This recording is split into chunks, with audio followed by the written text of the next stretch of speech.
أعوذ بالله من الشيطان الرجيم. بسم الله الرحمن الرحيم.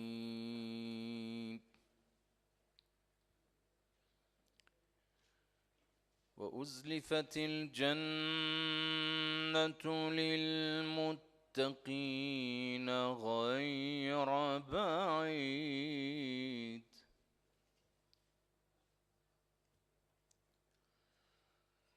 هذا ما توعدون لكل أواب حفيظ.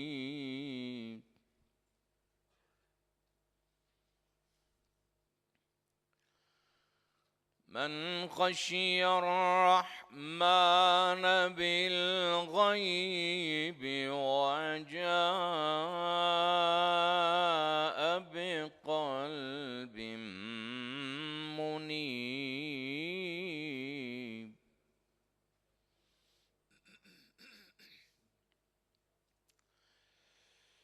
من خشي الرحمن بالغيب وجاء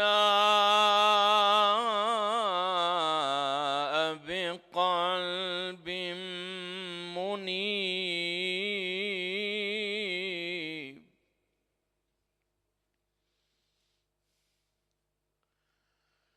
وجاء بقلب منيب ادخلوها بسلام.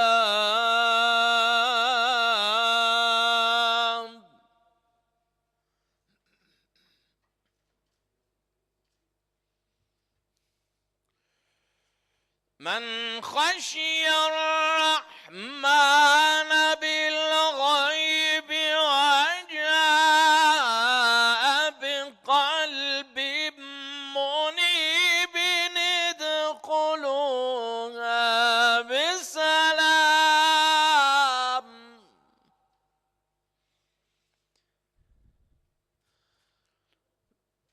ذلك يوم الخلود.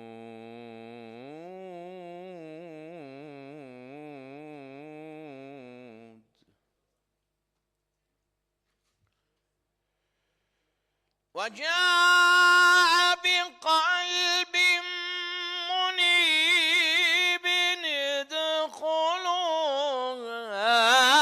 بسلام.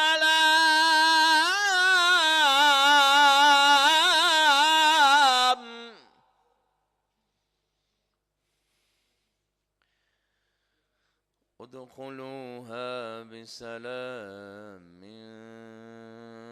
ذلك يوم الخلود.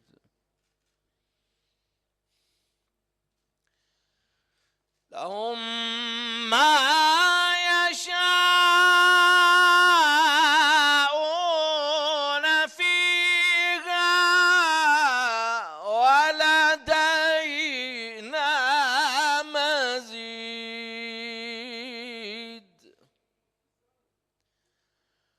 لهم ما يشاءون فيها ولدينا مزيد. صدق الله العلي العظيم.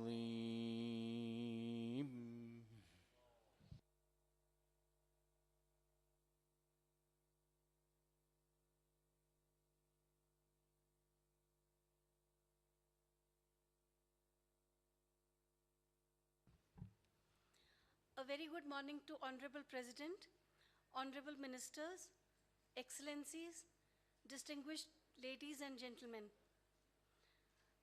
I am Mrs. Anuradha Bakshi from ALCO, your Master of Ceremony for today's inaugural session. The inaugural ceremony will begin with the welcome address by the Secretary General of ALCO, and we are indeed very pleased to be in the Islamic Republic of Iran and the beautiful city of Tehran for this occasion. The Secretariat expresses its heartfelt gratitude to all their excellencies and distinguished delegates who have traveled long distances to come to attend this occasion. I will not take any more of your time, and I now invite His Excellency, Professor Dr. Rehmat Mohammed, Secretary General of ALCO, to present his welcome remarks.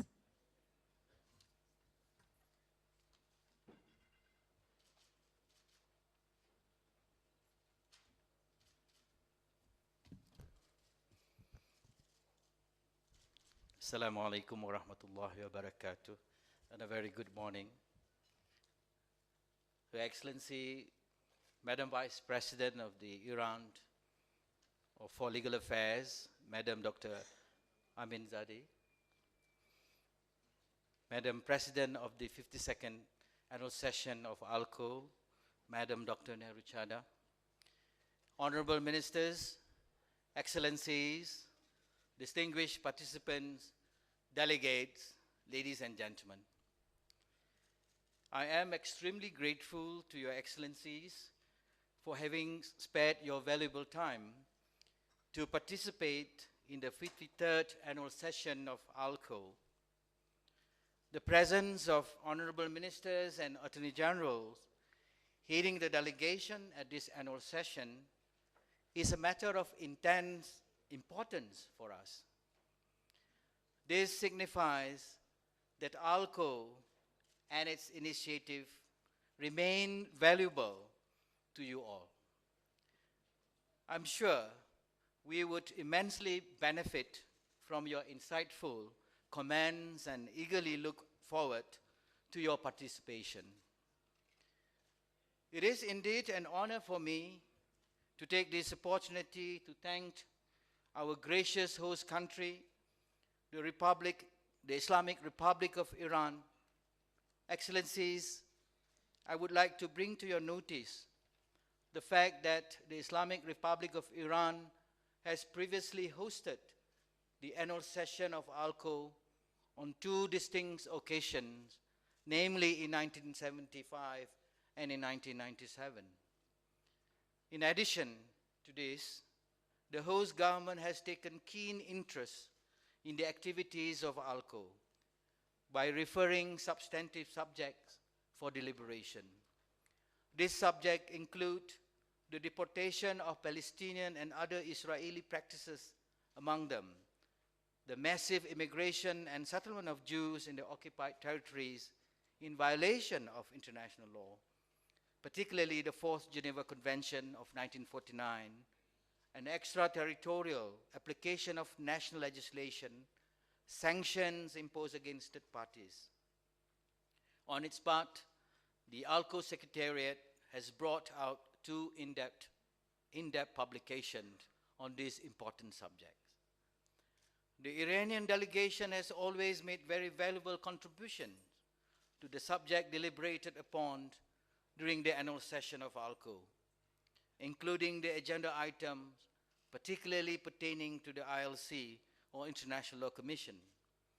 More importantly, the Islamic Republic of Iran has also been contributing to the work of ALCO by deputing a senior official on secondment as one of the Deputy Secretary Generals at ALCO Secretariat in New Delhi. In addition to this, the Islamic Republic of Iran has been taking various initiatives for fostering solidarity among Asian and African states.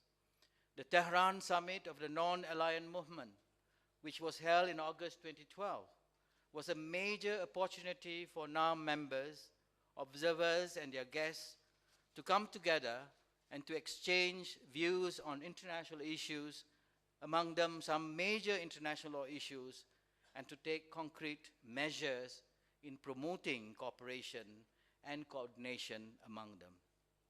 Excellencies, distinguished delegates, ladies and gentlemen, I would like to express deep concern at the unfortunate event pertaining to conflicts faced by certain of our member states in Asia and Africa. As we have gathered here today, thousands of innocent men, women, and children have either died, become refugees, or internally displaced in their own land. Many of them continue to fear for their life and could become victims of violent crimes against humanity for reasons not caused by them. It is tragic to see the manner in which international legal norms, especially those pertaining to armed conflict, are being disrespected on an alarming scale. It is important to denounce the breakdown of constructive dialogue between different conflicting interests or parties across the world. In these circumstances, adhere to the application of the rule of law. While it is true that international law can be said as elusive sometimes, but the fact of the matter is, until and unless countries uphold their commitments and adhere to the rule of law, violence and human atrocities cannot be put to a stop. Additionally, the world in the 21st century is confronted by many challenges, like increasing incidents of natural disasters and extreme weather events in recent years, as well as severe humanitarian crises caused by international and domestic conflicts. These have been growing stress on the importance of enhancing the resilience of human society. At this time of immense turmoil, we need to reaffirm our commitment to adhering to the principle of international law. It is critical to emphasize on the application of the principle of rule of law in the international and national context. It is my firm belief that respect for the rules of international law would determine the future of our world. In this context, the crucial role that ALCO played in building and consolidating the Asian and African solidarity needs to be emphasized. Collectively, we must move forward towards an era where international legal instruments become the cornerstones of national and international dealings of nation states all over the world.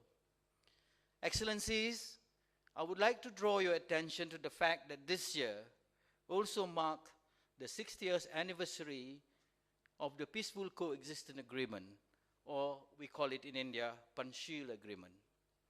This agreement was a historical outcome of concrete cooperation among developing countries initiated by China and India, possessing profound realistic meaning even today.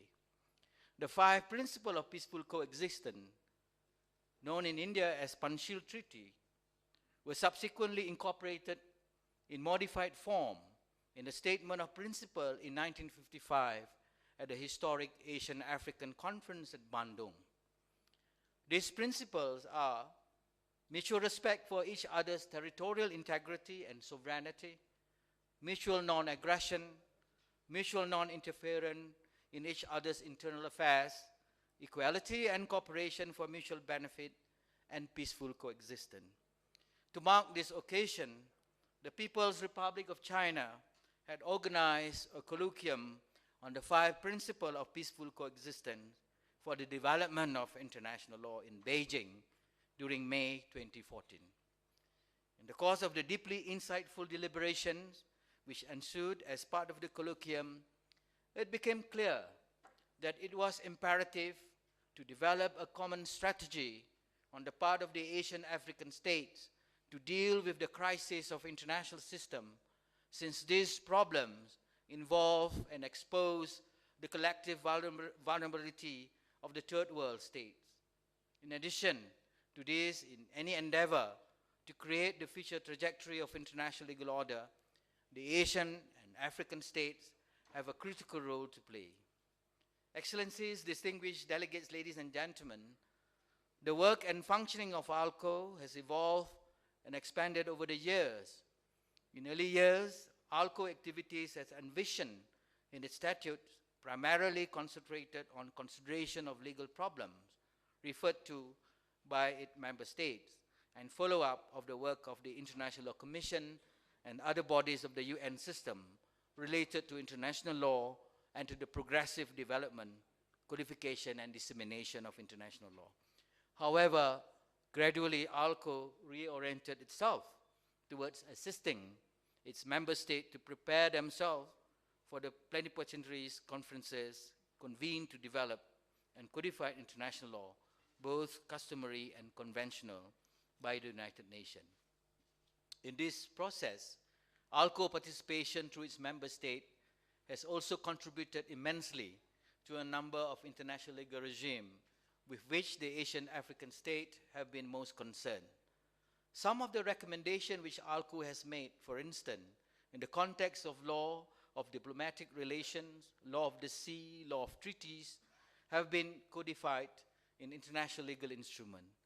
These international legal instruments include the following, namely the Vienna Convention on Diplomatic Relations in 1961, Vienna Convention on Law of Treaties 1969, the UN Convention on Law of the Sea 1982.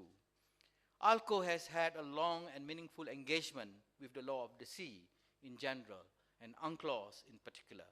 The negotiation of UNCLOS 1982, particularly the areas relating to the Exclusive Economic Zone or EEZ, archipelago states and right of landlocked states, the ALCO contribution is well known at the international level. Another area of international law where ALCO has made its presence felt, both regionally and globally, is in the field of alternative dispute resolution mechanism.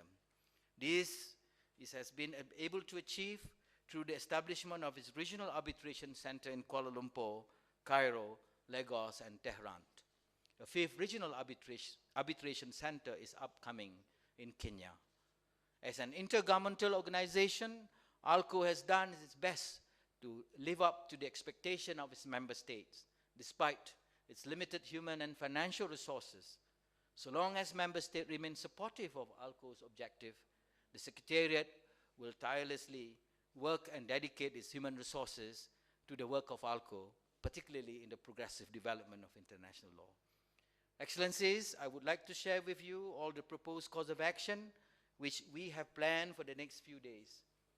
We would be touching upon areas of common concern of Asian African member states in terms of international legal issues. After the inaugural session gets over, the head of delegation of the participating delegation will be making their general statement, through which they would share their experiences and perspective on a number of contemporary areas of international legal matters that are of vital concern to the Asian African state.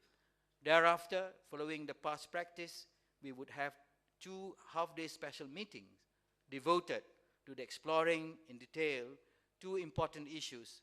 Firstly, the special meeting on selected items on the agenda of ILC. The second special meeting would be on the topic of violent extremism and terrorism legal aspect. As the situation stands today, violent extremism is an issue that has assumed very serious dimension, and as a legal consultative body, we need to deliberate on this issue and see how a coordinated response, as these affect regional peace and security in the legal perspective. To make this meeting successful, a number of legal experts would lead the panel discussion. We are also foreseeing another important ALCO agenda item which will be proposed by the People's Republic of China in the next session. During the annual session, we would also be discussing the following topics that are on the work program of ALCO: the law of the sea, status and treatment of refugees, deportation of Palestinian and other Israeli practices among them in the massive immigration and settlement of Jews in all occupied territories in violation of international law, particularly the 4th Geneva Convention, extraterritorial application of national legislation, sanction imposed against third parties, environment and sustainable development, the WTO as a framework agreement and code of conduct for world trade, and hopefully international law in cyberspace. Apart from these issues, the head of delegation will also be reviewing the organizational matters, including the financial situation of ALCO. Once again, I take this opportunity to welcome you all to this 53rd annual session of ALCO. And once again, I thank the government of the Islamic Republic of Iran, the gracious host for this annual session.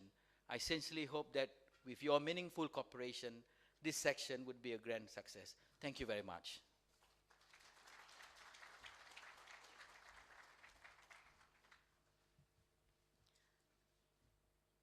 Thank you, Secretary General, for your very comprehensive statement, which touched upon the agenda of ALCO and the contemporary challenges facing the international community.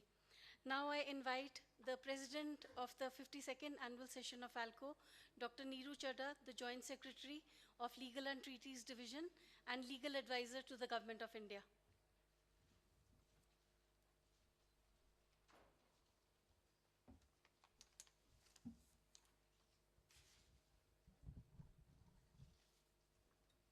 Good morning. Her Excellency, Madam Vice President of Iran for Legal Affairs, Professor Rahmat Mohammad, Secretary General of ALCO, Honorable Ministers, Attorneys General, Heads of Delegations, distinguished delegates and observers. First of all, I'll take this opportunity to thank Madam Vice President, our chief guest, for taking time out of her busy schedule for gracing this occasion and agreeing to inaugurate the 53rd session of ALCO. On behalf of my government and my delegation, I would like to thank the government of the Islamic Republic of Iran for the warm welcome extended to us and for the excellent arrangements made for the 53rd session. Our appreciation also goes to the Secretary General and the ALCO Secretariat for the excellent arrangements that have been made for this session. I'll take this opportunity to also thank all ALCO member states, the Secretary General, the Secretariat, and the Vice President for the 52nd session for the support and cooperation that has been extended to me as the President of the 52nd Annual Session.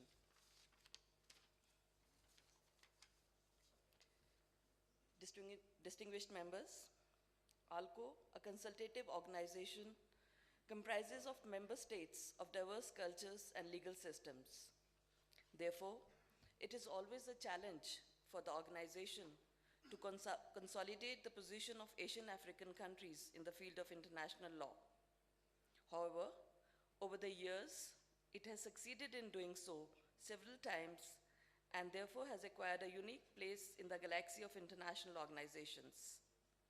Member states attach great significance to the work of this organization, and this has contributed to the rise in its stature. Many factors have contributed to the growth of this organization, which include transition from a non-permanent committee to a formal organization, enlarging of its members from 7 to 47, permanent headquarters in New Delhi, taking up the challenges of new topics and diverse issues of international law, which are of concern for Asian African countries, initiating and strengthening cooperation with international organizations and institutions, and encouraging observer states to contribute. In this process, the organization has succeeded in making significant contribution to the progressive development of various branches of international law, including law of the sea, refugee law, human rights, trade law, and treaty law.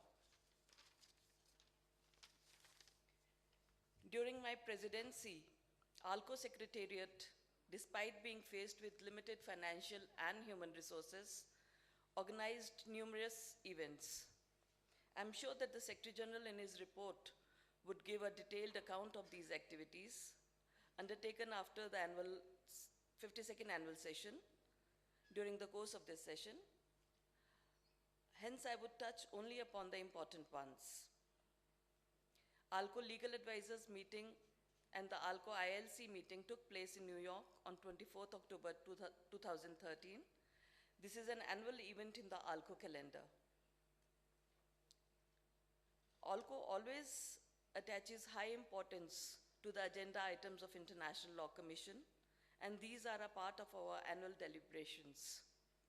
The ALCO Secretariat organized a two-day workshop on selected agenda items of the ILC, jointly with the National University of Malaysia in Putrajaya, Malaysia in November 2013. The Secretariat of ALCO also convened a two-day legal experts meeting on the agenda item Law of the Sea in February 2014 at ALCO headquarters in New Delhi. There were 5 working sessions that focused on various topics of interest.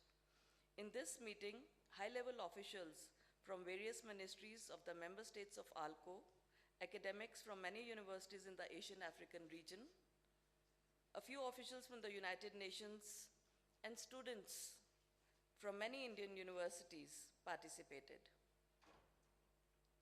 We are grateful to the governments of Indonesia and Japan for deputing their experts to make presentations during this meeting, as well as to the Xiamen University, China, and University Terengganu, Malaysia, for collaborating with ALCO for this event. ALCO, along with International Committee of Red Cross, conducted a joint workshop on contemporary issues facing international humanitarian law in May this year.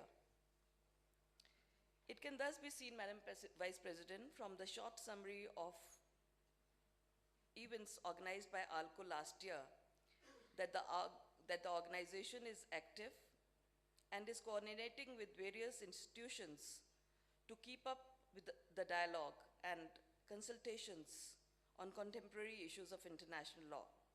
I hope ALCO continues to keep up with such endeavors.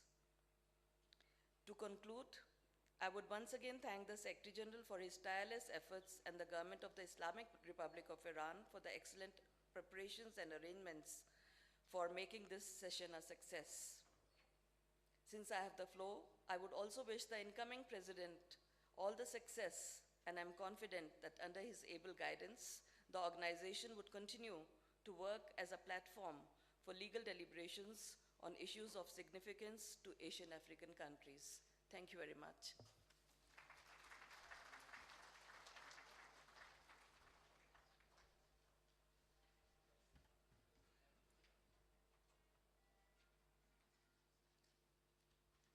Thank you, Madam President, for your statement which touched upon some of the activities undertaken by ALCO last year. Now, may I have the pleasure to invite the chief guest, Dr. Ilham Aminzadeh, the Vice President of Islamic Republic of Iran for Legal Affairs, to present the keynote address.